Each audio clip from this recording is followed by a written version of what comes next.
விருச்சிக ராசிக்காரங்க நல்லது கெட்டதை முழுசாக தெரிஞ்சவங்க, செவ்வாய் பகவானை ராசி அதிபதியாக கொண்டவங்க, எல்லா இடங்களையும் நேர்மையும் உண்மையும் மட்டுமே நம்பக்கூடியவங்க. உங்களுக்கு சொந்தமோ பந்தமோ அது தப்புனா அது தப்பு தான், வெட்டு ஒன்று துண்டு ரெண்டுன்னு பேசக்கூடியவங்க. உங்களை ஒருத்தர் பஞ்சாயத்துக்கு கூட்டு போகிறாங்க அப்படின்னா நீங்கள் கூட்டு போகிற பக்கம்லாம் சப்போர்ட் பண்ண மாட்டீங்க. எந்த தரப்பில் நியாயம் இருக்குதோ அங்கே தான் நீங்கள் சப்போர்ட் பண்ணுவீங்க. உண்மை நியாயத்திற்கு மட்டுமே என்றைக்குமே கை கொடுப்பீங்க. உண்மைக்கு புறம்பாக எந்த ஒரு விஷயத்தையுமே செய்ய மாட்டீங்க. இதனால தான் உங்களுக்கு நிறைய கஷ்டங்களும் துன்பங்களும் அதிகமாகவே ஏற்பட்டுக்கிட்டு இருக்கு. தங்களுடைய கஷ்டத்தையும் கண்ணீரையும் கடுகளவு கூட மற்றவங்களுக்கு தெரியாமல் பார்த்துக்குவாங்க. இதனால் பார்க்குறவங்க எல்லாருமே விருச்சிக ராசியா இவங்களுக்கு என்னப்பா சூப்பராக இருக்கிறாங்க, இவங்களுக்கு என்ன குறைச்சல் அப்படின்னு தான் நினச்சிட்டு இருக்கிறாங்க. ஆனால் சாப்பாட்டு கூட கஷ்டப்படுறது உங்களுக்கு மட்டும்தான் தெரியும். கஷ்ட காலத்தில் திரும்பி பார்க்க கூட ஆள் கிடையாது. ஏதோ தட்டு மாதிரி எந்திரிச்சு நிற்கிறப்போ உங்களை குறை சொல்கிறதுக்குனே நிறைய பேர் தேடி வருவாங்க.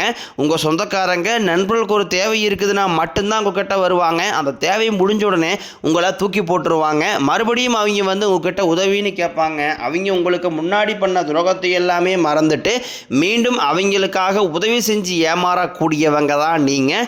வாழ்க்கையில் எப்படியாவது முன்னேறிடணும் அப்படிங்கிறக்காக தினம் தினம் கஷ்டப்பட்டு உழைக்கிறவங்க தான் விருச்சிக ராசிக்காரங்க. கடந்த காலகட்டங்களில் தங்களுடைய வாழ்க்கையில் நீங்கள் நல்லது நடக்க போகுதுன்னு நினச்சிட்டு இருந்திருப்பீங்க. ஆனால் உங்களுக்கு அந்த டைமில் ஒரு மிகப்பெரிய ஏமாற்றம் தான். இந்த விரயச்சனி மூலமாகவும் கர்மச்சனி மூலமாகவும் நிறைய கஷ்டங்களும் துன்பங்களும் இழப்புகளை மட்டுமே நீங்கள் அதிகப்படியாகவே சந்திச்சிருப்பீங்க. சொந்த பந்தத்தை இழந்தீங்க, சொத்துக்களை இழந்தீங்க, தங்களுக்கு நெருக்கமாக இருக்கக்கூடிய உறவுகளையுமே இழந்தீங்க. கடைசியாக நான் மட்டும்தான் எல்லாத்தையுமே இழந்துட்டு நிற்கிறதா இருக்குது, எனக்கு உயிர் வாழவே பிடிக்கலைன்னு சொல்லிக்கிட்டு இருக்கீங்க. இதுக்கு மேலே என்னால் வாழவே முடியலை சாமி, தயவு செஞ்சு என்னை வந்து உன் கூடையே கூட்டிக்கிட்டு போயிரு. நான் இவ்வளோ கஷ்டப்பட்டதுக்கப்புறம் எனக்கு வாழ்க்கையில் வாழுங்கிற எண்ணம் சுத்தமாகவே போயிடுச்சு. உங்கள் மனசில் கவலையும் துன்பந்தான் அதிகமாகவே இருக்குது. நீங்கள் செய்யக்கூடிய ஒவ்வொரு விஷயத்தையுமே தடுப்பதற்கும் உங்களை அவமானப்படுத்துவதற்கும் இங்கே நிறைய நபர்கள் முயற்சி பண்ணிக்கிட்டு இருக்காங்க. இது எல்லாமே தெரிஞ்சுமே கூட நீங்கள் என்னமோ பண்ணுங்க, எனக்கு என்ன வந்துச்சு அப்படின்னு தன் வேலையில் மட்டும் என்றைக்குமே குறிக்கோளாக இருக்கிறவங்க தான் நீங்கள். ஏன் எனக்கு மட்டும் இவ்வளோ கஷ்டம் வருது, என்னுடைய வாழ்க்கையில் நான் யாருக்குமே கெடுதலையோ கஷ்டத்தையோ துன்பத்தையோ கொடுத்ததில்லை, எனக்கு மட்டும் இந்த மாதிரி எல்லாமே நடக்குது அப்படின்னு தான் பெரும்பாலான நபர்கள் சொல்லிக்கிட்டு இருக்கீங்க. உங்களுக்கு பிரச்சனைங்கிறது வரும், அது கொஞ்ச நாள் இருக்கும், அதுக்கப்புறம் அந்த பிரச்சனை போயிடும். இந்த மாதிரி பிரச்சனை வரும் போகும் அப்படிங்கிற நிலைமையில தான் நிறைய நபர்கள் வாழ்ந்துக்கிட்டு இருக்கீங்க. நீங்கள் என்னதான் பிரச்சனையை தவிர்த்தாலும் ஏதாவது ஒரு சூழ்நிலையில் உங்களை நோக்கி பிரச்சனையும் கஷ்டமும் வந்துக்கிட்டு தான் இருக்குது. ஆனால் இனி வரக்கூடிய நாட்களில் உங்களுக்கு இன்பத்தையும் மகிழ்ச்சியும் மட்டுமே தரக்கூடிய ஒரு காலகட்டமாகவே அமைஞ்சிருக்குது. இது நாள் வரைக்கும் நடந்த கெட்ட விஷயத்தை எல்லாமே விட்டுருங்க. இனி வரக்கூடிய நாட்களில் உங்களுக்கு எப்படிப்பட்ட நன்மைகள் நடக்கப் போகுது அப்படிங்கிறத பற்றி தான் இந்த பதிவில் நாம் தெளிவாக பார்க்க போகிறோம். கடந்த 2025 மிக மோசமான ஒரு நரக வாழ்க்கையில் வாழ்ந்தவங்க தான் நீங்கள். ஆனால் தற்பொழுது இந்த 2026 நிச்சயம் உங்களுக்கு ஒரு மாற்றத்தை தரக்கூடிய ஒரு ஆண்டாகவே பார்க்கப்படுது. இப்படி தான் சாமி சொல்கிறீங்க, ஆனால் 3 மாதம் முடிஞ்சு போச்சு இந்த வருஷத்தில், ஆனால் எந்த ஒரு மாற்றமும் வரல, முன்னேற்றமும் வரல அப்படின்னு சொல்கிற உங்களுக்கு இந்த ஏப்ரல் மாத இறுதியிலிருந்து பார்த்தீங்கன்னா உங்களுக்கு நல்ல ஒரு தொடக்கம் அப்படிங்கிறது ஆரம்பிக்க போகுது. அதுவும் பார்த்தீங்கன்னா தமிழ் புத்தாண்டு சித்திரை மாதத்திலிருந்து பார்த்தீங்கன்னா உங்களுக்கு நீங்கள் நினச்ச மாதிரியே அடுத்த கட்ட வாழ்க்கையை நோக்கி நீங்கள் முன்னேறி போகக்கூடிய வாய்ப்புகள் இனி வரக்கூடிய நாட்களில் உங்களுக்கு அமைஞ்சிருக்குது. ஏன்னா அதில் குறிப்பாக பார்த்தீங்கன்னா முதலாவதாக சனி பகவான் வந்து வக்ர நிவர்த்தி அடைகிறாரு. எங்கே வக்ர நிவர்த்தி அடைகிறாருன்னு பார்த்தீங்கன்னா குருவுடைய ராசி, அதாவது மீன ராசியில் பயிற்சி அடைஞ்ச சனி பகவான் தற்பொழுது வக்ர நிவர்த்தி அடைகிறதுனால இத்தனை நாட்களாக நெகட்டிவாக செயல்பட்டு கொண்டிருந்த சனி பகவான் தற்பொழுது உங்களுக்கு ப்ளஸ்ஸாக மாறி செயல்பட ஆரம்பிக்கிறாரு. இதன் மூலமாக பார்த்தீங்கன்னா கடந்த காலகட்டங்களில் நீங்கள் சனி பகவான் மூலமாக எதையெல்லாமே உங்கள் வாழ்க்கையில் இழந்துட்டு கஷ்டப்பட்டுட்டு இருக்கிறீங்களோ அது அனைத்தையும் திரும்ப பெறக்கூடிய ஒரு காலகட்டமாகவே பார்க்கப்படுது. அது மட்டும் இல்லாமல் சனி பகவானை பொறுத்த வரைக்கும் பார்த்தீங்கன்னா நீங்கள் செய்த கர்மாவிற்கேற்ற தண்டனையை தான் ஃபஸ்ட்டு கொடுப்பாரு. அதன் பிறகு உங்கள் வாழ்க்கையில் நல்ல ஒரு முன்னேற்றத்திற்கு சனி பகவானே உங்களுக்கு ஒரு வழிவகை கண்டிப்பாக செஞ்சு கொடுத்துருவார். அதை தொடர்ந்து பார்த்தீங்கன்னா குருவுடைய வக்ர நிவர்த்தி, இத்தனை நாட்களாக குரு பகவான் பார்த்தீங்கன்னா உங்கள் ராசியில் 9ஆம் இடத்துல இருந்ததுனால தான் பொருளாதாரத்தில் ஒரு மிகப்பெரிய ஒரு பின்னடைவு அப்படிங்கிறது ஏற்பட்டு இருந்திருக்கும். தற்பொழுது 9ஆம் இடத்துல இருக்கக்கூடிய குரு பகவான் 3ஆம் இடமான லக்னஸ்தானத்தை நோக்கி வரதுனால, அதுவும் பார்த்தீங்கன்னா அந்த ஏப்ரல் இறுதியிலிருந்து ஆரம்பிக்கிறதுனால இனி வரக்கூடிய ஒரு 6-7 மாதங்களை பொறுத்த வரைக்கும் பொருளாதாரத்தில் நல்ல ஒரு முன்னேற்றம் முன்னேற்றம் அப்படிங்கிறது கண்டிப்பாகவே உங்களுக்கு ஏற்பட போகுது. அதை தொடர்ந்து பார்த்தீங்கன்னா உங்களுக்கு சுக்கிர பயிற்சியை பொறுத்த வரைக்கும் பார்த்தீங்கன்னா சுக்கிர பகவான் வந்து ரிஷபராசி வீட்டை விட்டு மிதுன ராசி புதன் வீட்டுக்கு வந்திருக்காரு. இதனுடைய முழு பலன்களும் தற்போது 12 ராசிகளுக்குமே பொது பலன்களாகவே பார்க்கப்படுது. நிச்சயம் இதன் மூலமாகவும் உங்களுக்கு ஒரு உச்சத்திற்கு போகக்கூடிய வாய்ப்புகள் என்பது அதிகமாகவே உள்ளது.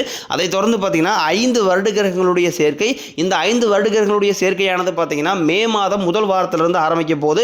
இந்த 5 வருட கிரகங்களில் பார்த்தீங்கன்னா உங்களுடைய ராசி அதிபதி செவ்வாய் பகவானும் இருக்கிறதுனால நிச்சயம் இதன் மூலமாக ஒரு ராஜயோகத்திற்கு இணையான ஒரு நாட்களாகவே அடுத்து வரக்கூடிய 8 மாதங்கள் அப்படிங்கிறது உங்களுக்கு முழுமையாகவே பார்க்கப்படுது. கடந்த காலகட்டங்களில் நல்ல ஒரு வேலைங்கிறது கிடைச்சிருக்காது. ஏதோ ஒரு கிடைக்கிற வேலைக்கு ஒரு 10,000 சம்பளத்துக்கோ 5,000 சம்பளத்துக்கோ பிடிக்காத ஒரு வேலையை குடும்ப கஷ்டத்துக்காக வேறு வழியே இல்லாமல் செஞ்சுக்கிட்டு இருந்திருப்பீங்க. ஆனால் இனி வரக்கூடிய நாட்களில் நீங்கள் படித்த படிப்புக்கு ஏற்ற மாதிரியும் உங்களுக்கு பிடிச்ச மாதிரியும் நீங்கள் ஒரு அரசாங்க வேலைக்கு ட்ரை பண்ணாலும் சரி, இல்லை ஒரு ஐடி ஜாபோ பிரைவேட் ஜாபோ பேங்க் சைடோ நீங்கள் எங்கே வேலைக்கு ட்ரை பண்ணாலும் அந்த ஜாப் அப்படிங்கிறது உங்களுக்கு நிச்சயமாக கிடைக்க போகுது. கோர்ட்டு கேஸுன்னு ரொம்ப நாட்களாக அலைஞ்சிட்டு இருக்கிற நபர்களுக்கு விரைவில் உங்களுக்கு சாதகமாகவே தீர்ப்பு வரும். சொத்து பிரச்சனையும் உங்களுக்கு சாதகமாகவே முடியும். சனி பகவானினுடைய பார்வை உங்களுக்கு நேரடியாகவே இருக்குது. இதன் மூலம் வருமானம் அப்படிங்கிறது பல வழிகளில் வரும். தொழில் லாபம் சற்று அதிகமாகவே கிடைக்கும். அரசியல்வாதிகளை பொறுத்த வரைக்கும் புதிய பொறுப்புகள் புதிய பதவிகள் எல்லாமே தானாகவே உங்களை வந்து சேரும். ராகு கேதுவால் உங்களுடைய செல்வாக்கு உயரும், உடல் ஆரோக்கியம் மேம்படும், சங்கடங்கள் நீங்கும். மறைமுகமாக உங்கள் தொழில் வாழ்க்கையிலும் சரி இல்லற வாழ்க்கையிலும் சரி நிறைய நபர்களும் தொல்லை கொடுத்துருப்பாங்க. இனி அவருடைய தொந்தரவுங்கிறது முழுவதுமாகவே இருக்காது. கடந்த காலகட்டங்களில் நீங்களும் ஒரு கம்பெனியில் இரவு பகல் பார்க்காம உழைச்சிட்டு இருந்திருப்பீங்க. உங்களுடைய சொந்த கம்பெனியாக நினச்ச வேலை செஞ்சுருப்பீங்க. ஆனால் உங்களுக்கு இது நாள் வரைக்கும் சரியான ஒரு அங்கீகாரம் அப்படிங்கிறது கிடைச்சிருக்காது. உங்களுக்கு அப்புறமோ கூட நிறைய நபர்கள் வேலைக்கு வந்திருப்பாங்க. அவங்களுக்கு நிறைய சலுகை எல்லாமே கிடச்சி நல்ல ஒரு முன்னேற்றத்திற்கு போயிருப்பாங்க. ஆனால் நீங்கள் மட்டும் எப்படி வேலைக்கு வந்து சேர்ந்தீங்களோ அதே மாதிரி தான் இன்னை வரைக்கும் இருந்திருப்பீங்க. ஆனால் இனி வரக்கூடிய நாட்களில் உங்களுக்கு சம்பள உயர்வு பதவி உயர்வு உங்களுக்கு மேலே இருக்கக்கூடிய அதிகாரியுடைய ஆதரவு முதற்கொண்டு உங்களுக்கு கிடைக்க போகுது. இனி இங்கே வார்த்தைக்கு மதிப்பு மரியாதை கிடைக்கும். அந்தஸ்தில் நீங்கள் எதிர்பார்த்த உயர்வுக்கு போக போகிறீங்க. இனி நினைச்சது எல்லாமே நடக்கும். தொழிலில் வியாபாரம் தடைகள் அனைத்தும் விலகும். லாபம் அதிகமாக கிடைக்கும். முன்னேற்றம் உண்டாகும். வரவேண்டிய பணம் விரைவில் கைக்கு வந்து சேரும். குடும்பத்தில் நெருக்கடிகள் விலகும். செல்வாக்கு அந்தஸ்து உயரும். வெளிநாட்டு முயற்சிகள் வெற்றியை தரும். தெய்வ சிந்தனை அதிகமாகும். பெரியோர்களுடைய உதவிகள் கிடைக்கும். உறவுகளில் இருந்த சண்டை சச்சரவை முழுவதுமாகவே விலகும். புதிய நண்பர்கள் உங்களுக்கு உதவி செய்வாங்க. தொழிலில் ஏற்பட்ட நெருக்கடிகள் நீங்கும். முடிய கிடந்த நிறுவனங்கள் மீண்டும் இயங்கும். வியாபாரத்தில் எதிர்பார்த்த லாபம் கிடைக்கும். புதிய தொழில் தொடங்கக்கூடிய முயற்சிகள் அனைத்தும் கண்டிப்பாக உங்களுக்கு வெற்றியை தரும். கடந்த காலகட்டங்களில் திருமண நிலை அப்படிங்கிறது பார்த்தீங்கன்னா உங்களுக்கு நிறைய பிரச்சனையும் சிக்கலையுமே பெரும்பாலும் சந்திச்சிருப்பீங்க. இதில் குறிப்பாக பார்த்தீங்கன்னா பெண்களுக்கு ஏதாவது ஒரு வகையில் திருமணம் அப்படிங்கிறது எளிமையாகவே அடைஞ்சிருது. ஆனால் ஆண்கள் தான் ரொம்ப பாவம். அடிச்சு பிடிச்சி நிச்சயதார்த்தம் வரைக்கும் போனால் கூட அக்கம் பக்கம் இருக்கிறவங்க தெரிஞ்சவங்கன்னு கெடுத்து விறகுன நிறைய நபர் இருக்காங்க. அது மட்டும் இல்லாமல் ஜாதகத்துலேயும் பார்த்தீங்கன்னா சுத்த ஜாதகம் ராகுகேது ஜாதகம் செவ்வாய் ஜாதகம் இருக்கிறதுனால திருமண தடை அப்படிங்கிறது உங்களுக்கு அதிகமாகவே ஏற்பட்டுக்கிட்டு இருக்கு. இது அனைத்தும் இனி வரக்கூடிய நாட்களில் முழுவதுமாகவே நிவர்த்தி அடைஞ்சு விரைவில் நீங்கள் திருமண வாழ்க்கைக்குள்ளே அடியெடுத்து வைக்க போகிறீங்க.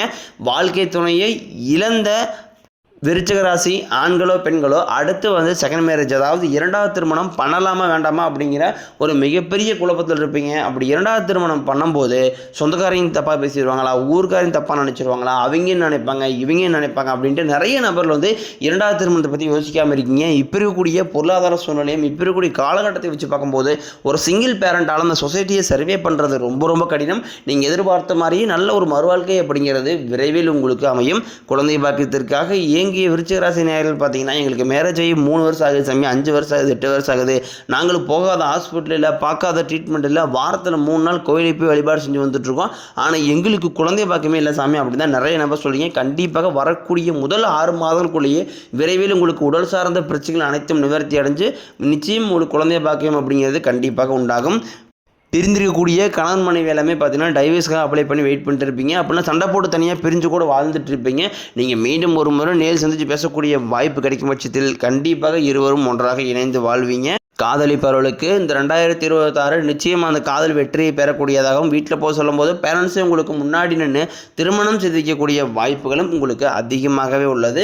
விருச்சிக ராசியை பொறுத்த வரைக்கும் நீங்கள் ஆண்களோ பெண்களோ அரசு வேலையோ தனியார் வேலையோ கூலி வேலையோ நீங்கள் எதிர்பாராத வருமானம் அப்படிங்கிறது வரக்கூடிய நாட்களில் இரட்டி மடங்காக கிடைக்க போகுது. சேமிப்பு அப்படிங்கிறது பல மடங்காக உயரப்போகுது. இதன் மூலமாக கடந்த காலகட்டங்களில் ஏற்பட்ட கடன் பிரச்சனை அனைத்தும் வரக்கூடிய நாட்களில் ஒரு பைசா கடன் இல்லாமல் அனைத்து விதமான கடன்களையுமே கட்டி முடிக்க போகிறீங்க. உங்களை விட்டு போன உறவுகள் எல்லாமே மீண்டும் உங்களை தானாகவே தேடி வர போகிறாங்க. அந்த அளவுக்கு உங்களுடைய வளர்ச்சி அப்படிங்கிறது யாருமே எதிர்பார்க்காத அளவுக்கு ஒரு மிகப்பெரிய ஒரு அசுர வளர்ச்சியாக இருக்க போது மீண்டும் அந்த உறவுகளோடு சேர்ந்து பயணிக்கக்கூடிய வாய்ப்புகள் என்பது உங்களுக்கு அதிகமாகவே உள்ளது. முடிஞ்ச அளவுக்கு எல்லா விஷயத்தையுமே கொஞ்சம் ரகசியமாக வச்சுக்கிற வரைக்கும் உங்களுக்கு எந்த ஒரு பாதிப்பும் கிடையாது.